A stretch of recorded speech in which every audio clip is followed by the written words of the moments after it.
In this video, we're going to talk about Eratosthenes, who was a Greek scholar that lived about 2,000 years ago.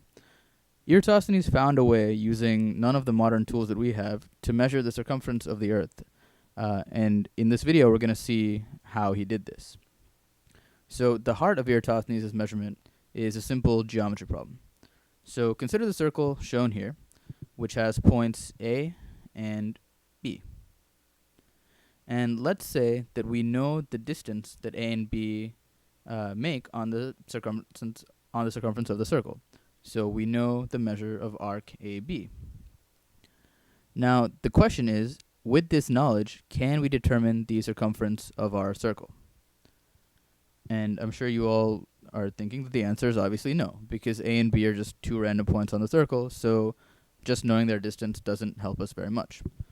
What we need is some information that makes A and B not just random points on the circle anymore. We need to know the angle that A and B make with the center of the circle. Once we know this, we know how far around A and B go on the circle, because we know that every circle has in it 360 degrees in one full revolution. So by knowing theta, we know the fraction of the circle that the arc AB takes up, and we can simply extrapolate to find the circumference. So let's make this point a little clearer with some concrete examples. So let's look at the circle on the right now, and again we have points A and B, and here you can clearly see that the angle that A and B make with the center of the circle is 90 degrees. And since we know that 90 goes into 360 4 times, arc AB is 1/4 around the circle, meaning that the piece shown here, the shaded piece, will fit into the circle 4 times. So in this case, the circumference of the circle is 4 times the length of arc AB. Now let's just drive the point home further with this other circle. Again, we have points A and B. And here the angle between points A and B, let's say we measure it, and it turns out to be 36 degrees. So since 36 goes into 360 10 times, we know that 10 of these pieces will fit into the circle. And in this case, the circumference is 10, which is the number of pieces, times the length of one piece, AB. Now, in general, the circumference of the circle is given by the number of pieces we have times the length of one piece.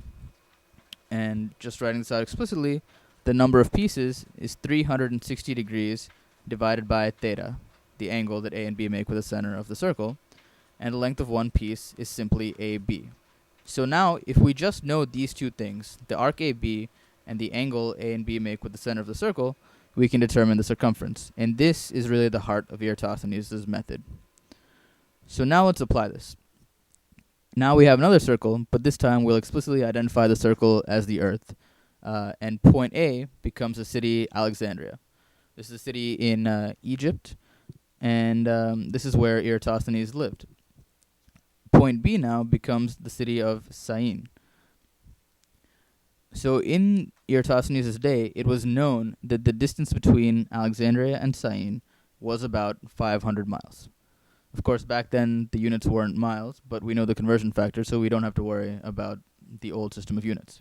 So the distance between Alexandria and Syene is 500 miles, and now, looking back at our previous problem, we see that all we have to do to figure out the circumference of the Earth, given this information, is to figure out the angle that Alexandria and Syene make with the center of the Earth. And the really brilliant thing about Eratosthenes' method is that he found a nice way to measure this angle. So how did he do this? It was known that in Syene there was a well, a long, deep well, such that at noon on the summer solstice, you could see the sun's rays light up the bottom of the well.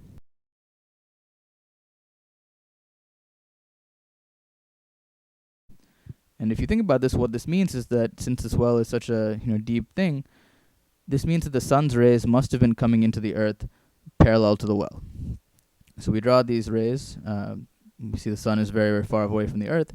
And because the sun is so far away, we can treat the rays coming in from the sun at different points as parallel. So here we've drawn the ray that comes in at Alexandria and the ray at Syene.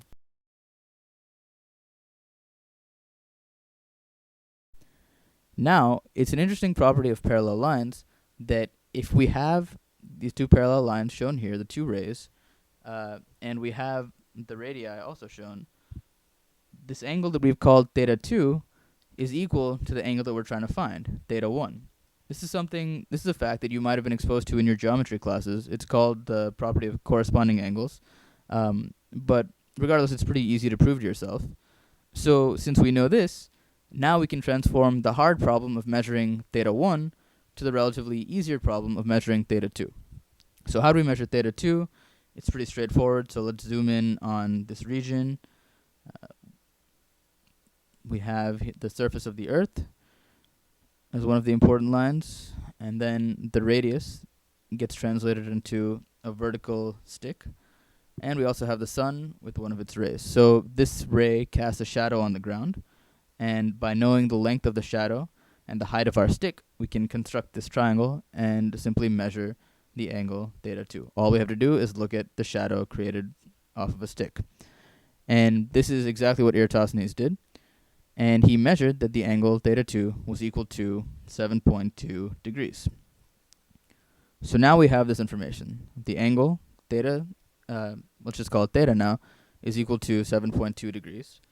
And the measure of the arc, AB, or Alexandria Sine, is 500 miles.